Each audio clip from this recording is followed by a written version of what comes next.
Success in the music business begins with a dream, a vision. This podcast will give you, the listener, the insight and tools to turn that vision into a reality. Meet the industry professionals who work day by day behind the scenes, helping to make those dreams come true. Welcome to the business side of music. This is Bob Bender. You're listening to this episode of The Business Side of Music with my co-host, Vinny Rebirthed from Indie Connect. Vinny, how you doing? Howdy, sir. Good to have you in here. We've been in Nashville for about the past week recording numerous podcasts, and we've had a lot of great talent on the show. I appreciate it. This one is no different. Vinny actually turned me on to this person. She's an acclaimed songwriter, and one of the things I loved in her press release, former Clive Davis protege, which, if you know who Clive Davis is, says a lot in itself. For those that know their music, the name Janey Street is one you recognize from her hit songs Under the Clock or Say Hello to Ronnie, which topped the charts over 2 decades ago. Now, after taking a long hiatus from the spotlight, Janey Street is thrilled at the recognition her current work is getting, as evidenced in the nominations and the Critic Music Awards. Janey, welcome to the show. Thanks for being here. Thank you, Bob. Great to see you. Great to see you, Vinny. You have a story to tell that I think is clearly evident of how the music business shouldn't work in this country, which is overlooking great talent for youth. Well, thank you. You know, that's a compliment. Well, but it's and true. Exactly how I mean it. Yeah. So, I guess for lack of better words, you've kind of been rediscovered. Kind of, I guess. It's really something. It's really something because, you know, I'm in a certain age group, and this usually doesn't happen. I mean, in Nashville, which I've been living here for quite a long time. I went from New York to L.A. to Nashville. Yeah, I was going to say your Nashville accent is definitely New York. Yeah. I'm from New York. Yeah. I know everybody makes fun of me around here. Oh, let's go have coffee. Anyway, I get that from Vinny too. So, basically, the story goes, I don't know, how do I start the story? Well, talk about a little bit about your background first. You know, what you did in the 80s. This Clive Davis. Oh, okay. Well, yes. So when I was very young, I started playing guitar when I was in the 5th grade and started doing gigs with my brother. Then I had a band called Operation Blues that played all over Queens. Long story short, my friend Janice Ian, at 14 years old, had a big hit with Society's Child.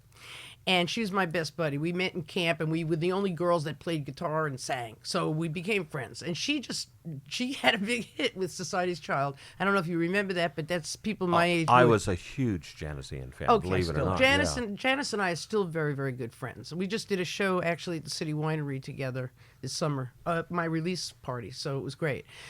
Anyway, long story short, me and the piano player from Operation Blues started a duet. And Janice heard us and turned us on to her people. And when I was still in high school, getting stoned out of my mind, and really just, I got thrown out of 3 high schools in Queens. So, anyway, when we got a record deal with Warner Brothers.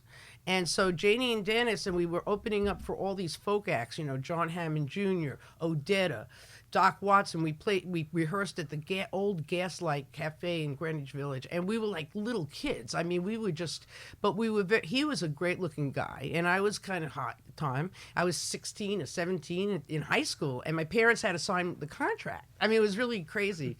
And so we ended up touring with the Bee Gees. We ended up doing a second record, and we became an opening act for Melanie. We signed with our husband, and we did this great record at 914, which has just been declared a landmark. A landmark. Yeah, with Brooks landmark. Arthur. Yeah. And, you know, it was funny because we would come into the studio and Bruce Springsteen would be going out. He'd be there all night, and him and Clarence would be, and, you know, everybody, Janice, I turned Janice on to that place, actually, and with Brooks, which led to At 17, actually. And all these different, you know, Lou Reed, I mean, all these big artists. It was great. But our record, the guy, our producer didn't pay the musicians, so we kept on. The Dinah changed hands like 3 times. Everybody else's record came out, and ours didn't. But we were signed to William Morris, so we got a tour opening up for the Bee Gees all over Canada. And we did a deal on our record with Capitol. And nobody from Capitol was, with 20,000 people a night, we were getting standing ovations, and nobody from Capitol was at any gig. So that was the end of that. And then I fell in love with the guitar player and split up the act. Okay. And then I lived with a guitar player, and he was starting to go on the road, and I was picking up his underwear, and I didn't have a gig. So I said, what happened? So this is I have a whole series that I have on YouTube, and it's called Boomer Chick Singer Rocks On, and it goes into this whole long story about how crazy my life has been. Anyway, long story short, then the guitar player didn't work out, and I moved to L.A., and I lived in Hermosa Beach, and schlepped, and then through some attorney in New York, blah, blah, blah, blah, blah. Clive Davis found me, okay? First, Jimmy Einer discovered me, because I was, pitching my stuff around. Right. And I was able to get through some doors, because once you get in the business like I did, you have connections. And Clive Davis signed me.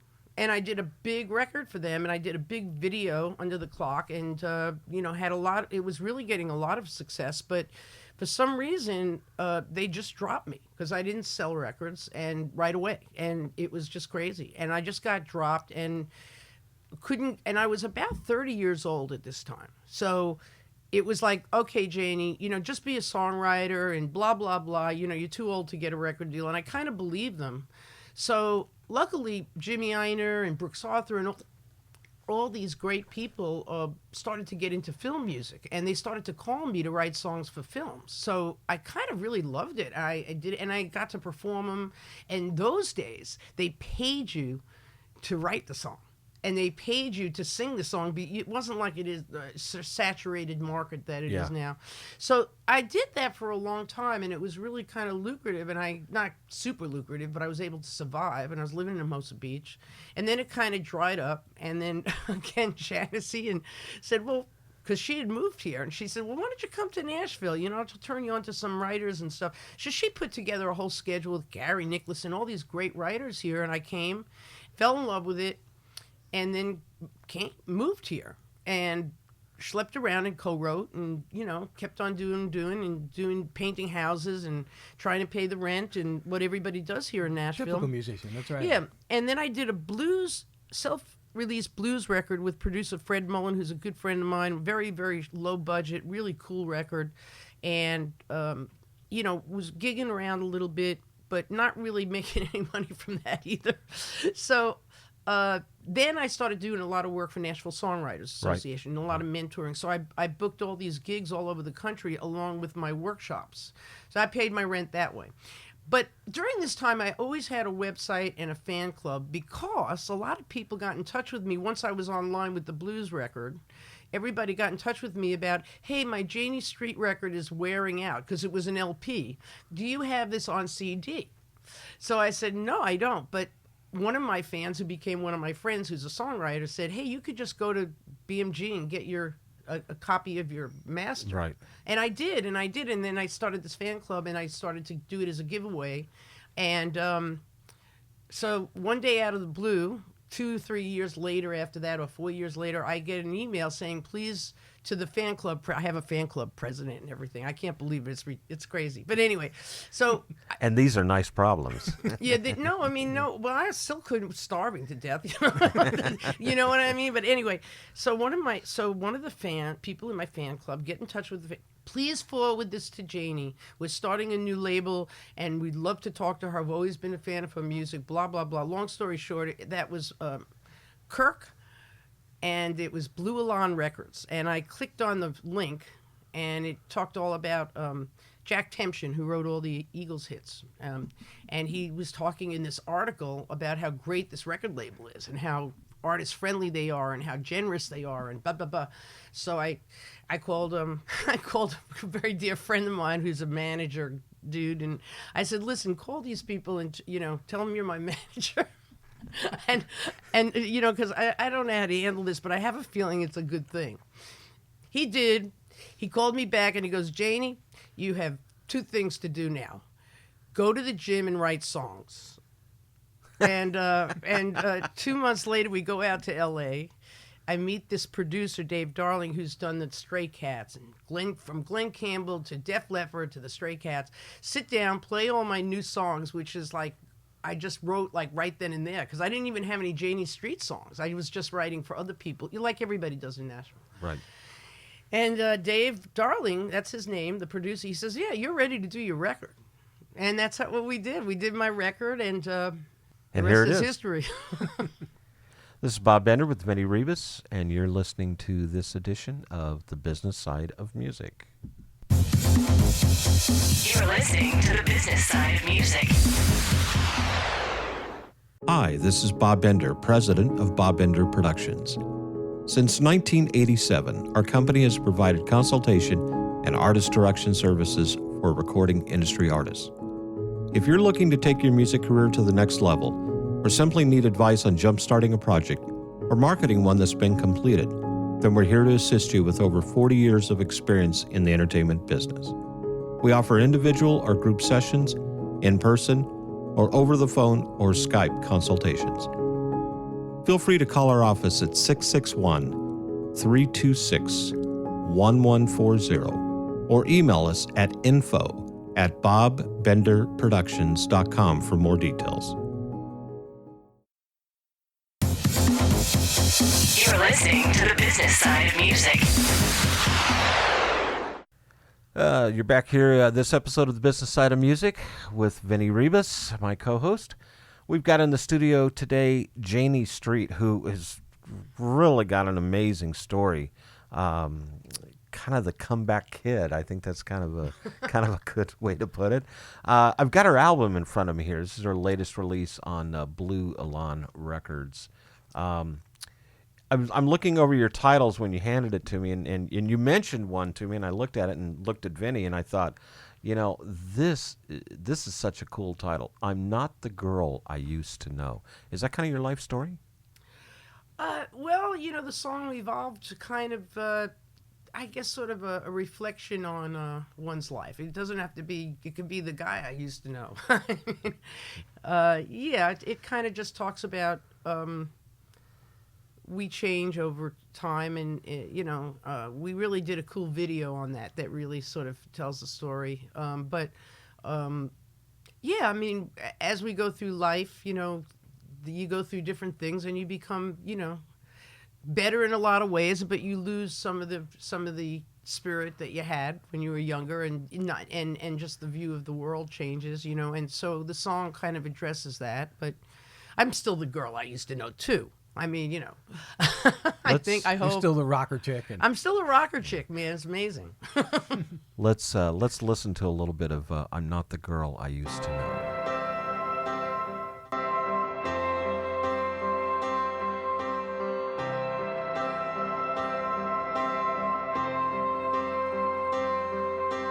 I'm not the girl I used to know. People change and people grow. I've made mistakes, I've let them go. There's beauty in the scars, I let them show. I'm not the girl I used to know.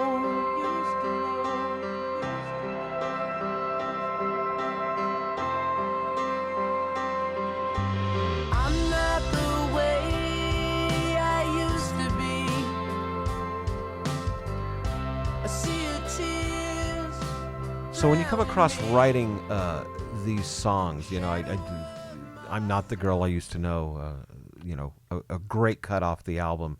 And looking at this is really, you got 13 songs on here. Mm-hmm. That's, is there one that's you're more passionate about than another, or how many songs did you have when you put this together? Oh, we did 17 tracks. Yeah. That's what they do these days. They do a lot of tracks. They it's crazy. And then you have such a hard time eliminating things, Did you have a say in that? Oh yes. This label is totally. These people are just out of this. It's nothing like anything else I've ever experienced in the music business. They're totally supportive of their artists. They've been wonderful to me. I mean, I just it's like I pinch myself. I mean, this is not, they're not bottom line people either. They're all about the music, and that's it. I mean, it's a great situation, and I have another record in the can now that's coming out in the spring, and they're just wonderful people, and they have a whole bunch of artists that they're supporting. They have they're a small label, but they have 20 artists now. Rita Coolidge just signed with them. Rusty Young did a solo record for them, and let's see who else. Oh yes, and Jerry Beckley, who I ended up opening up for at the Whiskey in L.A. And from America, and so so it's a cool. And then they have a bunch of millennial younger artists, so it's like a family thing. I mean, it's amazing. It's really amazing. I've never seen anything like it in all my years in the music industry, I gotta say.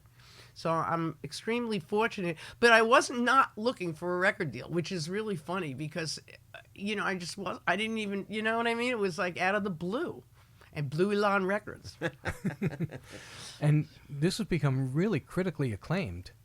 Yes, I won. I was nominated for and I won Best CD LA Music Critic Awards for 2016, and most deserving of the Indie Music Hall of Fame. I Yeah, saw the Hall that, of Indie Music Hall of Fame. I got to remember Easy this. to say, yeah. And I was nominated for the Best Female Rock Pop Album, and then they picked 10 albums. I don't know. There was another thing I won, but I don't understand it.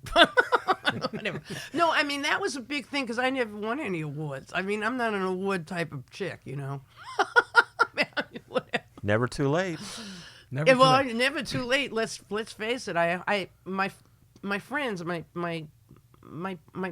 co-writers, my people are my age are just so amazed by this whole thing and inspired as well. So, but I want to bring this back to the lesson that is in this for the independent musicians that are listening to this, because there are so many lessons in here. Number one, you wouldn't have gotten it if you hadn't perfected your craft. If you weren't really good at what you were doing. This is not somebody winning a lottery. No. You've been proving yourself for years, right. Whether it's, with what you did recording-wise and in film and TV-wise. So that's a big lesson. You don't stop. Right. You don't stop doing it. The second lesson is never too late. It's never too late. You never know when it's going to happen for you, and this may be what you were looking for back in the 80s. You're a different person kind of in some ways right now, and you'll handle it a little bit differently maybe, but you never know when it's going to happen. So I think that's an important lesson. And I think the third lesson is you never know where it's going to come from. Yeah. In Indie Connect magazine, the lead article that I did in our first issue was about a gal who was named Liz Longley, who was playing a board meeting with 10 people there, just playing acoustic guitar, and one of them happened to be the head of a record label. Came up to her after the gig and said, "I want to sign you." Not looking for anything, right? And wasn't looking for amazing. a deal, yeah. So some people just try so hard, and they're just, every ounce of energy is about getting that deal, and you can get it, and it doesn't work, and that happens more often than not. Yeah, getting the deal is just one step. Believe me. And so, I think people need to understand the whole nature of the industry and how it's shifting right now and why this is possible. It's possible because these independent labels have access to global distribution. They can do things that aren't reliant on having the major label right. distribution and major label contacts and major label money. They've got some people that have those contacts and everything. But I think we're going to see more and more of this because there is so much talent that either had a heyday and now they're still just as talented, but they're not recognized. Do you think do you think this is a trend? You said Rita Coolidge has been signed to this. I think that's just incredible. I've been a big fan of hers for years. Oh, she's wonderful. I got to meet her at the Christmas party this year. She's just a wonderful person too. I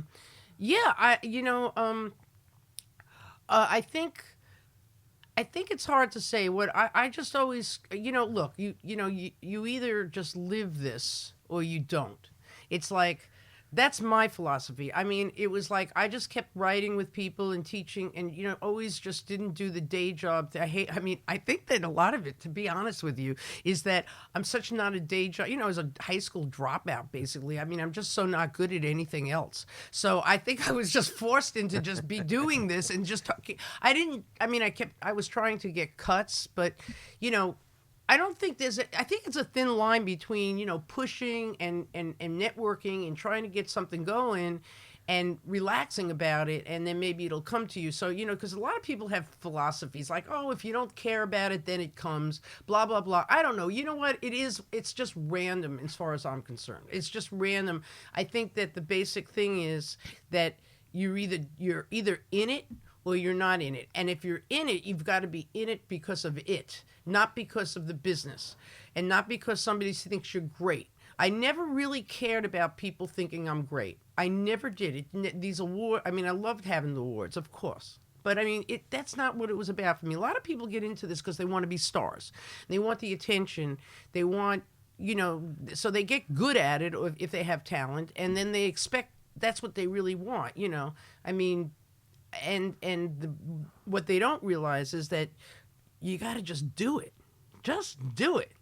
And it doesn't hurt to get out and try to get deals and try to work it. I think it is a thin line, what you're saying. It's like there's nothing wrong with, being ambitious in that way, I don't think. Well, absolutely, but some people are so single-minded. This is the way that it's going to work for me. Yeah, and it's always one way, and it's in Nashville. Right. Oh, they're not looking for man-bashing songs, or they're this or that, or it's like this or it's like that. I never went for any of it's like this or it's like that. Right, if you have the talent. Yeah. This is Bob Bender with Vinnie Rebus, and you're listening to this edition of The Business Side of Music. You're listening to The Business Side of Music.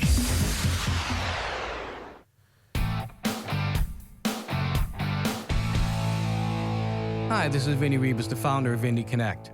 Our goal is to ensure that you have the knowledge, the tools, skills, resources, and connections that you need to develop a profitable and long-lasting career in music. One way we do this is through these Business Side of Music podcasts. I'd also like to invite you to check out Indie Connect magazine, our free multimedia online publication packed with practical interviews and advice from music industry experts. Go to www.indieconnectmag. That's www.indieconnectmag.com. Let us walk with you and guide you every step of your musical journey.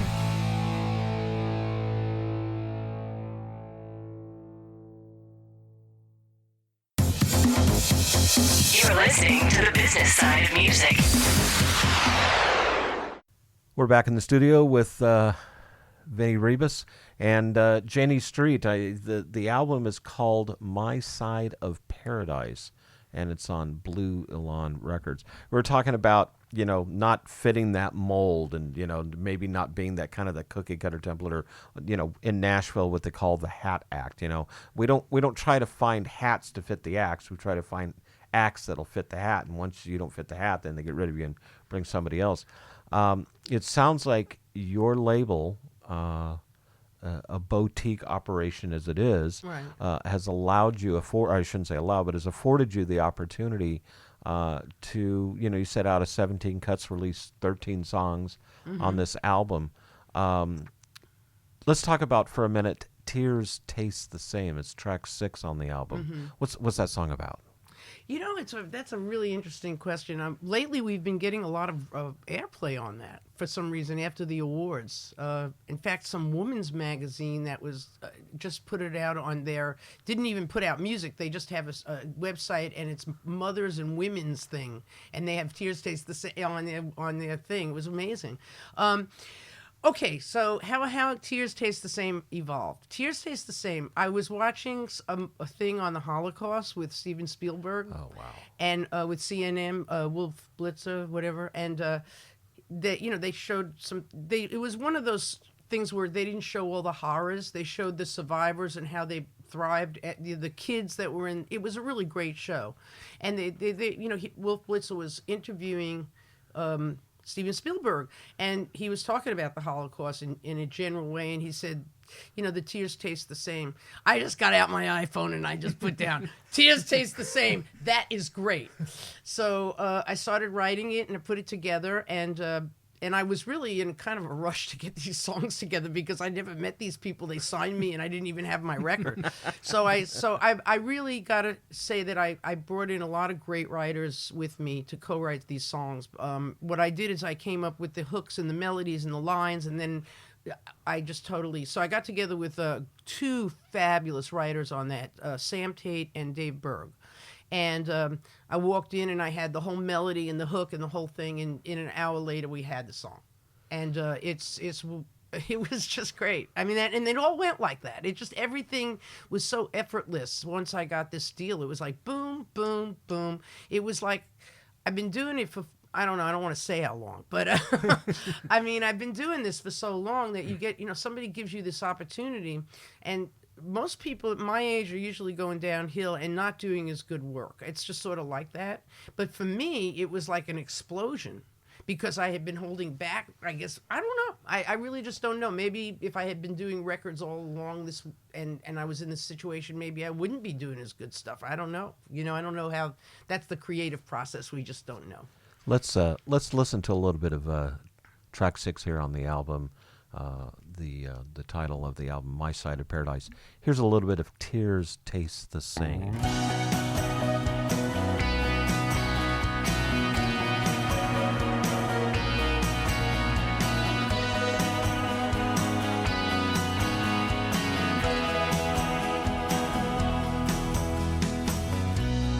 Everyone knows the world is changing. There are some things you'll find in life that never do. There are a million different faces.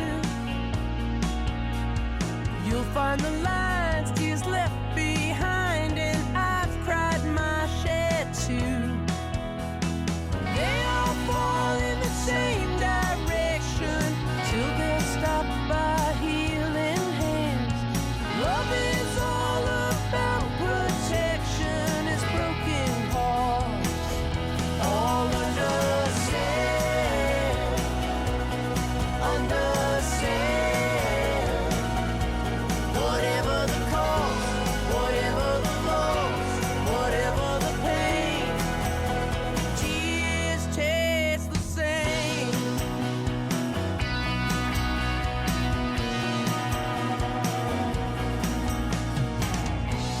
So many ways, we're all so different.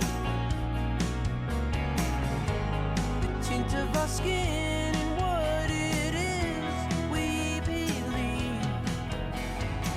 Janey, Sometimes it your distance lineage, not the people that you've hung out so with, I mean, you've thrown out some great names, you know, some I'm a big fan of, you know, Janey, and you know, I got an opportunity to work with Clarence Clemens for a while there, and back in the Great late guy. '80s, great guy, and Sam Moore, and you know. What I loved about those guys is they marched to their own drum. You know, they just, Right. you know, this is the album I'm going to do. You know, Clarence did an album outside of the E Street Band, and Sam Moore did kind of a tribute thing years later.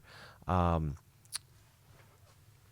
you find yourself being that independent artist?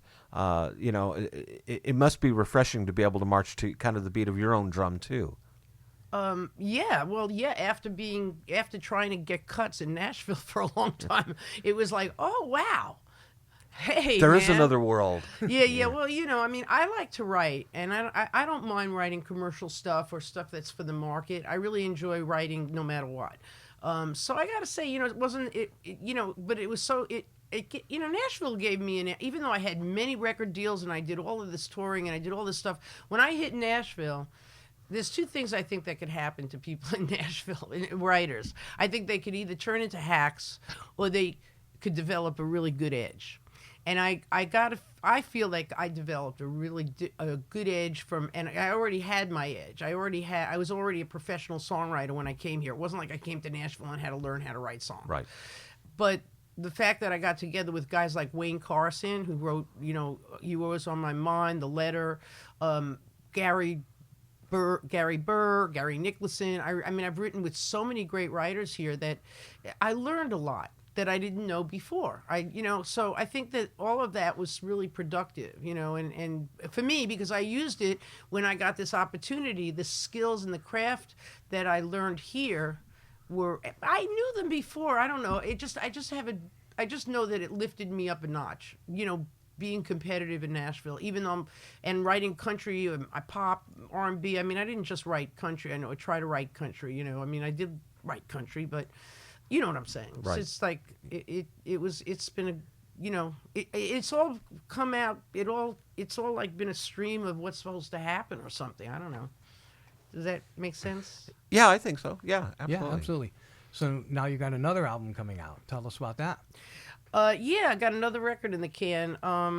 It's not out yet. It's we're just getting the artwork together, and then we'll get a definite release date. But all the cuts are recorded though. Oh yeah, they're all. Yeah, I've been in the can. It's I'm real excited about it because everybody that's heard it thinks it's a great second record.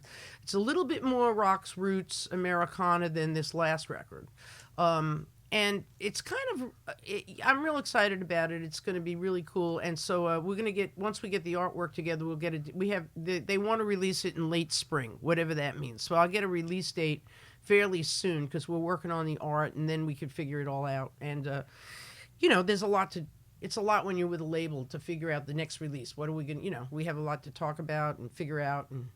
But it's nice coming off of the awards and having put out another record. That's for sure. Sure. Are you on tour now or going on tour? Well, we're working on it.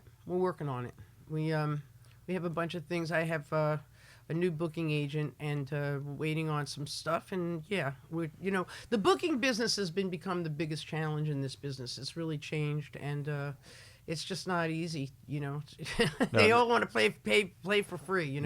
Yeah, and that part has gotten tougher. Do you still like touring? I mean, I love. I did the great show here at the City Winery with an 8-piece band. Man, we were rocking, and Janice Ian played, and Sam Tate, Lance Carpenter, Stephanie Bentley, and Rob Wolf, who wrote one of the cuts on the record, which is one of the better cuts on the record, called "Among the Missing," which is the first cut. And you should take a listen to that. Anyway, no, they opened up the show. Then Janice got up and did a few things, and then I got up and did. With my 8-piece band, and we donated the proceeds to the Gilders Club, and then my label matched what we made. So it was That's really cool. Beautiful night. We got a lot of press. I even got into Music Row magazine, which I could not believe. And then I did a big show at the Whiskey with Jerry Beckley with the label. It was a big label party, Right. And that was great. And I used some of the guys that worked on the record that night, and the place was packed. And I had a lot of my old buddies from LA I hadn't seen in many years, and that was great. And I've done some acoustic things here and there, and we try. I think that we'll be doing a lot of stuff up the line, like with this next release. I think that we're going to be. We have some good things lined up that I'll be out there. Besides your CD, can they get their music on online on iTunes or is? Oh yeah, everything is at JaneyStreet.com. It's JANEY. Remember that because everybody spells it IE. JaneyStreet.com. Janey JEANEY Street.com. And if you go and you just scroll down just a little bit, there's like 4 links: Amazon, iTunes, Apple, I think, and Blue Elan. And you can get a CD. Or get downloads or whatever, and or if you just go on any of those sites and you just put my name in, you could find me. So. And when the new album comes out, same way, be able to. Yeah. We'll just be putting the new album on the site along with the other. I don't know how that works. I guess you put your new album. I don't know. I mean, this is new to me again. I don't know. It's a whole. In fact, this is the first time ever. I mean, even when Dennis and I were together, we got dropped from Warner Brothers after the first album. Then we got to deal with Capitol, and that went nowhere. Like I said, 20,000 people a night, and nobody was there from Capitol. Right. You knew that wasn't happening. And then, so this is the first time I've gotten to do a second record with a label. It's cool, man. It's really cool. Janey, thanks for being on the show. Wow, this album, highly recommend everybody go out and purchase this. It's got some great tracks, got some great talent, and it's got Janey Street, so you couldn't ask for any more. Once again, if you need to find her, it's Janey Street, JANEYSTREET.com. That's where you'll be able to find her. Vinny, always a pleasure. Thank you, sir. Same here. Janey, thanks for being on the show. Thank you. This is Bob Bender, and you've been listening to this edition of The Business Side of Music. The Business Side of Music is the creation of Tom Sabella and Tracy Snow and is produced by Bob Bender for Bob Bender Productions. Co-producer for the show is Vinny Rivas. The Business Side of Music is recorded at Music Dog Studios in Los Angeles, California and Nashville, Tennessee. Production sound designed by Keith Stark. Voiceover and promo by Lisa Fuson.